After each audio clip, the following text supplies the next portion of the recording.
Neste momento, no Parlamento, já está a ser ouvido na Comissão de Inquérito a Ministra da Justiça, Celeste Cardona. Tem sido uma comissão animada, com longas horas de audições, depois de ontem as declarações terem sido bombásticas por parte da ex-diretora adjunta da Polícia Judiciária, Maria José Morgado. Vamos até lá, em direto, com o João Maia Abreu. João, a Ministra disse alguma coisa antes de entrar para a comissão? Nada. Nós, aliás, até lhe perguntámos se estaria disposta a ficar aqui até às 3 da manhã, dado as outras audições terem sido cumpridas em termos de horário, mas a Ministra nem esboçou um sorriso, seguiu direta para a sala da Comissão, onde, recordo, devia ser ouvida a partir das 15 horas e acabou por ser ouvida já passava das 8h30, portanto, que são 5 horas e meia de atraso. A Comissão começou, portanto, há cerca de meia hora, resta agora saber quanto tempo é que vai durar. No entanto, a maioria, o PS, há pouco no direto tinha dito que o PS tinha proposto que esta comissão fosse à porta aberta, esta audição à Ministra Celeste Cardona, já que ela não estaria obrigada ao sigilo profissional nem ao segredo de justiça. A maioria parlamentar acabou por recusar, portanto a comissão continua à porta fechada. Só amanhã é que vão ser votadas é que vai ser decidido se há ou não futuras audições, audições que o Partido Socialista pretende que haja para que possa esclarecer alguns dos casos e das contradições que aqui ficaram por responder. A acariação também está em cima da mesa e também só amanhã irá ser votada. A acariação, recorte, será entre Cunha Lopes, Adelino Salvado e Maria José Morgado. Portanto, espera-nos uma longa noite, Manela. Boa sorte, João. Obrigado. E vamos então agora até ao Tribunal de Instrução Criminal, onde também longas horas têm sido para os interrogatórios aos agentes das Brigadas de Trânsito da GNR que ontem foram detidos pela Polícia Judiciária. Andréa Duarte. Boa noite. Nesta altura já sabemos mais algumas novidades, apesar de não muito precisas. Há pouco saiu um grupo de advogados que nos disse que já também encerrou o primeiro juízo deste Tribunal de Instrução Criminal. O juiz desse juízo, do primeiro juízo, ouviu mais ou menos 10 elementos da Brigada de Trânsito da GNR. Mais ou menos desses 10, 7 ou 8 terão ficado em prisão preventiva. Os restantes sairão também em liberdade com um termo à partida de identidade em residência, tal como aconteceu também no 5º Juízo Criminal. Relembrando, há pouco, no 5º Juízo Criminal, o juiz decretou 6 prisões preventivas, 4 desses 10 agentes, 4 saíram em liberdade com um termo de identidade e residência. Saiu também agora um advogado que referia que, afinal, esta sessão está para durar, porque há 2 juízos ainda a funcionar neste Tribunal de Instrução Criminal.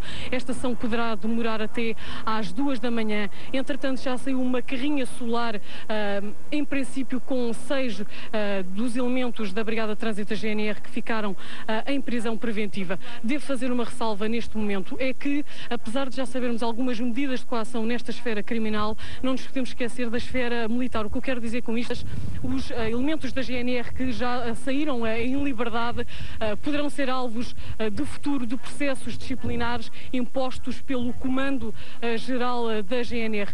Um dos advogados que também saiu há pouco comentava que neste momento o ambiente que se vive lá dentro é já um ambiente muito tenso, não há espaço, há muita gente lá dentro, muitos dos elementos da GNR encontram-se deitados no chão deste Tribunal de Instrução Criminal. Vamos então aguardar, porque falta saber as medidas a aplicar a mais ou menos 18 dos elementos da Brigada de Trânsito da GNR. E longas horas também te espero, Andréa. Nós, assim que houver mais alguma novidade, entraremos em contacto aí com o Tribunal de Instrução Criminal. Aí está um novo caso Dona Branca. Em Gondomar, uma funcionária do Banco Português do Atlântico é acusada de burlar dezenas de clientes em montantes que podem atingir 5 milhões de euros, ou seja, cerca de 1 milhão de contos. É um caso complicado e curioso, já que nenhuma das pessoas burladas apresentou até agora qualquer queixa contra esta banqueira do povo. Mas não será tão estranho assim, porque afinal, se ela for criminosa, quem beneficiou também o é. Para já, em entrevista à TVI, a funcionária do banco garante que está inocente. Em Valbom não se fala de outra coisa. À memória vem o caso Dona Branca. Afinal, a história é muito parecida. Uma senhora de confiança e promessas de juros altos são os pilares de uma bursal do BPA.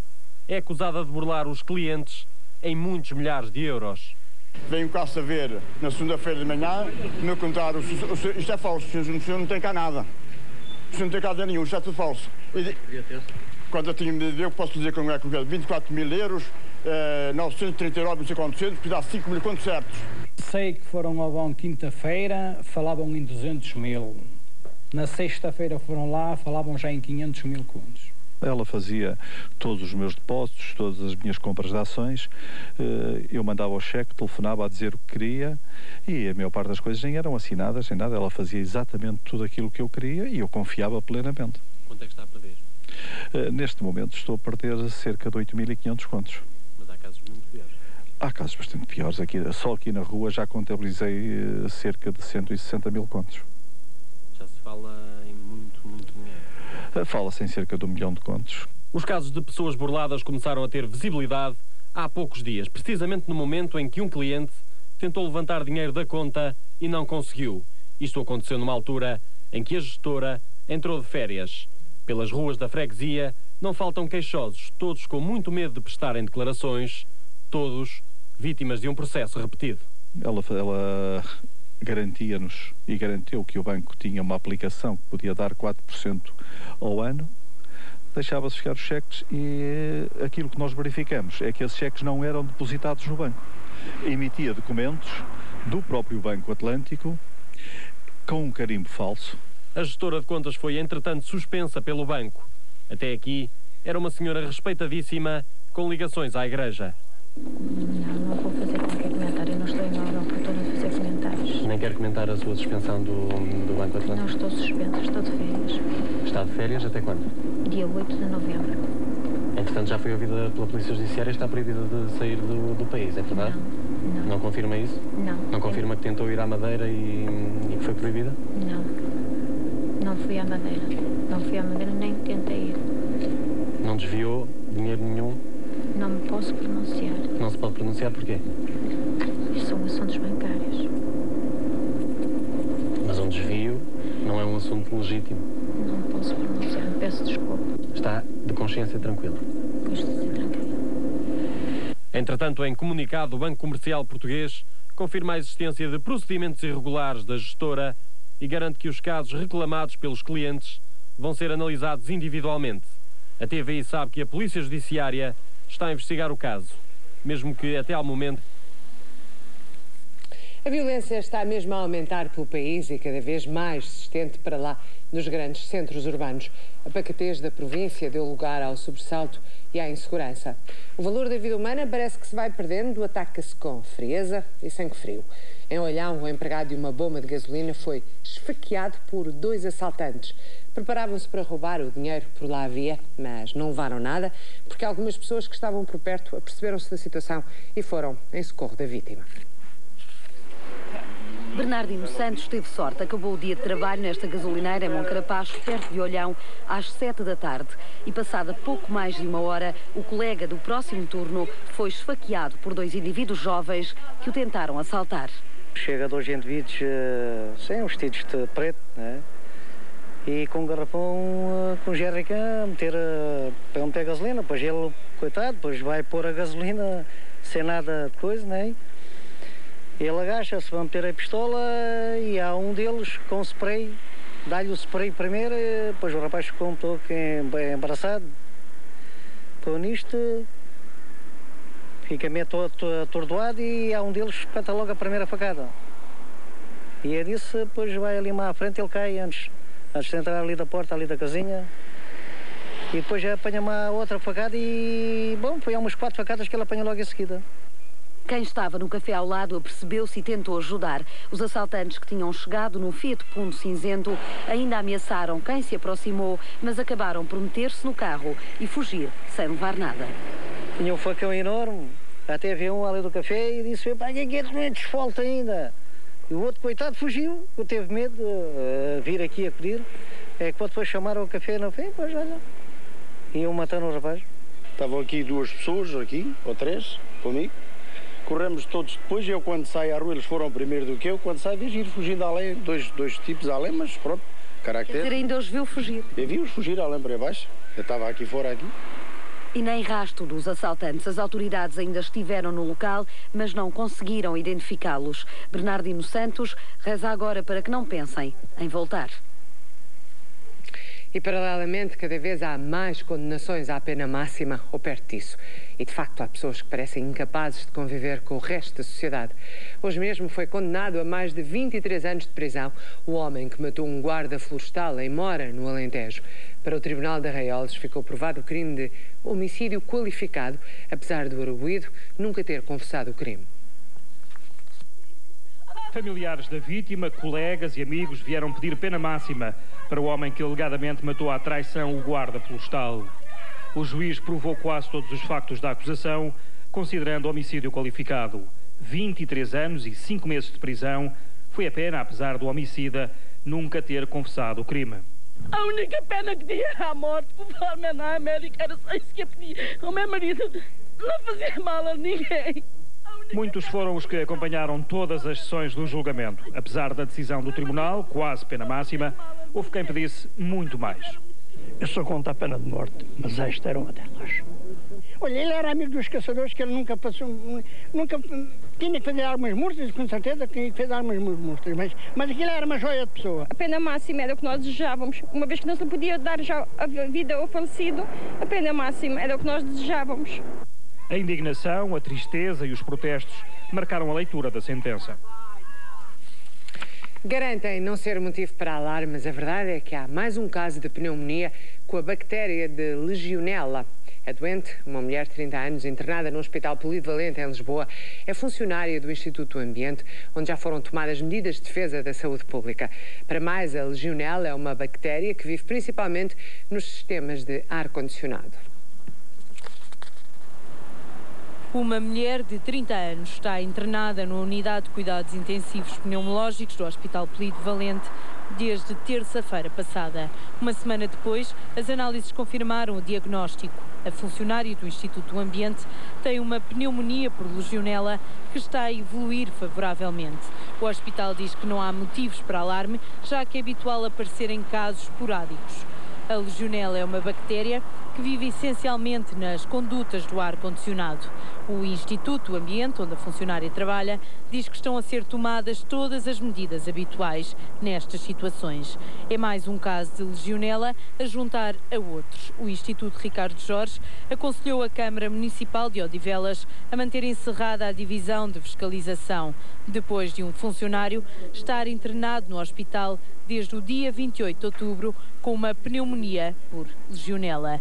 No mesmo dia em que a Câmara Municipal de Lisboa encerrou as instalações dos arquivos do Alto da Eira. Isto depois de um relatório do Instituto Ricardo Jorge admitir que a ventilação do edifício tinha várias deficiências. Da parte do município, haja um assumir das responsabilidades, até tendo em conta que este processo pode ter desenvolvimentos no futuro negativos e, portanto, os trabalhadores têm que estar devidamente salvaguardados. Nos meses de julho e agosto, um funcionário da Mundial Confiança meteu baixa por se suspeitar estar com a doença do legionário. A seguradora mandou fazer análises. Nas limpezas do sistema do ar-condicionado, descobriu-se a bactéria de Legionella, que nunca chegou a contaminar ninguém. Quanto ao funcionário da seguradora, não se confirmou se contraiu ou não a bactéria. E o secretário de Estado do Ambiente garante que o Governo está preocupado com estes casos de Legionella e vai criar uma lei que obriga à verificação de todos os aparelhos de ar-condicionado em escolas, hospitais e outros edifícios públicos. Não deixa de ser curioso é que, por acaso, isto aconteça no exato dia em que, na reunião de secretários de Estado deste Ministério descentralizado aqui hoje em Fónix de Algodres, estivemos a analisar o projeto de decreto-lei que, com o Ministério da Saúde, queremos rapidamente pôr a funcionar para criar em Portugal regras rigorosas. É apenas uma infeliz coincidência, mas, em primeiro lugar... Em que é que consiste essa... Portanto, é uma inspeção de todos os ar-condicionados de escolas e hospitais? De escolas, hospitais, dos edifícios públicos em geral. A Legionella foi identificada há 30 anos, quando um surto matou 29 elementos da Legião Americana. E por isso ficou conhecida como doença do legionário, mortal em 15% dos casos. A bactéria salta facilmente os aparelhos de ar-condicionado para os pulmões das vítimas e desencadeia pneumonias graves em poucos dias. O pior é que os primeiros sintomas parecem ser de gripe ou de pneumonias benignas. E assim, muitos doentes são internados já tarde demais. Esta é a imagem dos pulmões de qualquer um de nós ao raio-x, mais ou menos saudáveis consoante o número de cigarros que andamos a fumar. Foi tirada meses antes da vítima ter respirado a bactéria. Esta é a radiografia do dia em que ela foi ao hospital, convencida que só tinha uma simples gripe. Uma nuvem branca tomou já conta do pulmão direito. Diagnóstico: pneumonia. 3 dias depois, a doente é internada porque a nuvem branca estendeu-se ao outro pulmão. Ao 5º dia, os pulmões praticamente não se vêem. Estão completamente colonizados. A vítima já não é capaz de respirar. Os médicos da unidade de cuidados intensivos recorrem à ventilação mecânica para substituir a função respiratória e salvar-lhe a vida. A pneumonia galopante é atacada com uma bateria de antibióticos, mas muitas vezes é mais forte do que eles. A resistência do bicho leva os médicos a suspeitar de legionela. A confirmação, contudo, ainda vai demorar. A legionela só dá a cara a partir de análises em laboratório que levam mais ou menos uma semana para terem resultados. Ao microscópio, estamos finalmente de olho no organismo que usa 1000 disfarces para matar 15 em cada 100 doentes. Um terrorista que deu à pneumonia uma variante com nome de filme: doença do legionário. Dos aparelhos de ar-condicionado instalados em edifícios públicos, hotéis e até hospitais portugueses. A falta de limpeza leva ao aparecimento de cidades de fungos e bactérias, para quem a umidade e o lixo são casas seguras. A legionela, para além de assassina, é uma vizinha traiçoeira. Os primeiros sintomas podem confundir-se com uma vulgar gripe. Os sinais alarmantes vêm depois e não acontecem sempre. Febres superiores a 40 graus, que não cedem aos medicamentos, tosse seca, diarreia e alguns doentes sentem-se cada vez mais cansados e, em alguns casos, confusos. Ou seja, um filme de terror. São cerca de 100.000 os portugueses que sofrem de artrite reumatoide. E, ao contrário do que se possa pensar, não é uma doença que atinge apenas os mais velhos. Há doentes de todas as idades, incluindo crianças e adolescentes, que desde muito pequenos sofrem de dores terríveis nas articulações. É o caso de uma rapariga que, quando tinha apenas 6 anos, descobriu que tinha artrite reumatoide. Hoje, com 20, a Ruth já quase que se habituou ao enorme sofrimento de uma doença que diariamente a acompanha. Esta é uma manhã calma na consulta pediátrica do Instituto Português de Reumatologia em Lisboa. Por aqui não se vêem crianças a brincar, até porque é incomum a todas elas o facto de sofrerem de artrite reumatoide, uma doença inflamatória crónica de causa desconhecida que pode atingir todas as articulações do organismo. Correr ou simplesmente brincar são limitações impostas por esta doença. Vem limitar a marcha, muitas vezes, vem limitar, por exemplo, a capacidade de aprendizagem de escrita, se atingir as articulações das mãos e atinge muitas vezes, vem limitar toda uma vida de relação em que os aspectos físicos são extremamente importantes. O diagnóstico precoce é fundamental, que o diga Ruth Diogo. Ainda não tinha 6 anos de idade quando lhe diagnosticaram artrite crónica juvenil. A Ruth trata a dor por tu, as virilhas, os pés, os ombros e os pulsos. São pontos fracos num corpo onde já foram colocadas próteses que lhe permitem agora fazer uma vida quase normal. Mas ao longo destes anos, a Ruth habituou-se a abdicar de muitas coisas. É complicado explicar às pessoas que eu não posso fazer porque tenho limitações, porque não consigo dobrar os pulsos, porque não posso fazer o pino, porque não posso estar a fazer esforço no pulso. Você sente que o seu dia-a-dia é muito limitado? Não, no meu dia-a-dia não é porque eu adaptei. Não é? Eu adapto o meu dia a dia, por exemplo, de manhã quando acordo sinto dores, tenho dores normalmente e custa-me a levantar, então eu sei que tenho que me levantar com calma, tenho que ter o meu tempo para me vestir, para tomar banho, não posso fazer isso à pressa, mas por isso acordo mais cedo, não é? Para fazer as coisas com calma. Adorava saber dançar e ter frequentado os escoteiros, mas a artrite não permite que faça determinados movimentos. Esta é uma doença que não mata, mas mói e muito cara, garante a Ruth, a quem os médicos garantiram que a doença estabilizou. Ainda assim, e depois de tantos anos de dores e sofrimento, a Ruth não perde a oportunidade para deixar uma mensagem de esperança. Que não desanimem, que há sempre maneiras de fazer as coisas e que agora também há tantos medicamentos para atenuar as dores. E que nunca parem. Essencialmente, nunca se pode parar com esta doença. Apesar de doer, nós de fazer as coisas, mas devagar. É difícil de explicar isto a uma criança, eu sei. Mas fazer as coisas devagar, mas não deixar de fazer. Os conselhos de quem sabe, infelizmente. Viajar táxi pode ser até uma agradável experiência. Basta que vá a Mirandela e apanhe o táxi do Sr. Gilberto. É um motorista tão simpático que até serve café e chá aos clientes. As bebidas são servidas quentes numa pausa durante as viagens. Clientela não lhe vai faltando com todo este chá, café e simpatia. Há mais de 20 anos que quem entra neste táxi é surpreendido com a inovação de Gilberto Edgar. Os passageiros, durante as viagens, têm a possibilidade de beber chá ou café. Uma ideia que vem dos tempos de juventude. Depois da festa do grupo, às tantas da manhã, a surpresa foi geral. O Gilberto serviu café, serviu chá e todo mundo gostou daquilo. Colunas nos pinheiros, música até às 4 da manhã, era assim que se via entre as montes, algazarra e farra. E o Gilberto taxista também não passou ao lado disso. Quer dizer, é nosso Big Brother, antecipado. O processo é simples. A água aquece com o funcionamento do motor. Um pouco de imaginação faz o resto. Quem agradece são os passageiros, muitas vezes obrigados a fazer grandes viagens.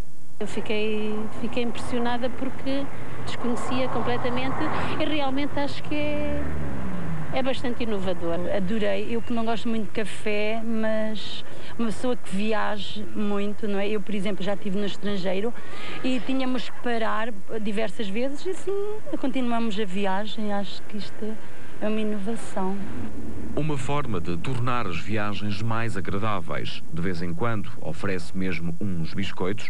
É que os mais pequenos também são alvo da atenção deste simpático taxista. Um táxi leva crianças, leva idosos, leva adultos, segue viagem e quantas vezes, pronto, e acho que mesmo a prevenção rodoviária recomenda que se pare de 4 em 4 horas, 10 ou 15 minutos, e um táxi faz muitas viagens, um dia inteiro a viajar e quantas vezes uma noite inteira a viajar. E acho que aí, pronto, há sempre um lugarzinho na estrada para contemplar o horizonte, para contemplar uma imagem bonita, enquanto se toma um café e a viagem torna-se menos maçadora. Um dia destes, não se surpreenda, é que caso apanhe um táxi em Mirandela, pode ser presenteado com um café em plena viagem. Mas a esta hora, uma alheira até aí. Boa noite e até amanhã. Amanhã aqui estarei, às 20, como sempre.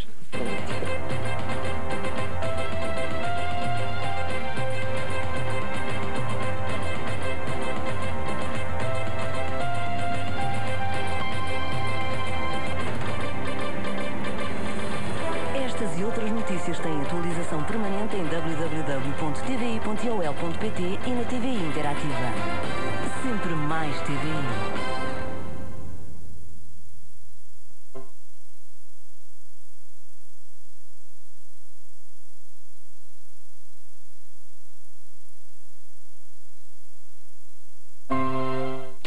Este programa é patrocinado por Rádio Popular, loja de eletrodomésticos. Lentes de contacto multióticas. Cofidis, o crédito por telefone. Leites Pato Rás. Mucorrinatiol Mucoral.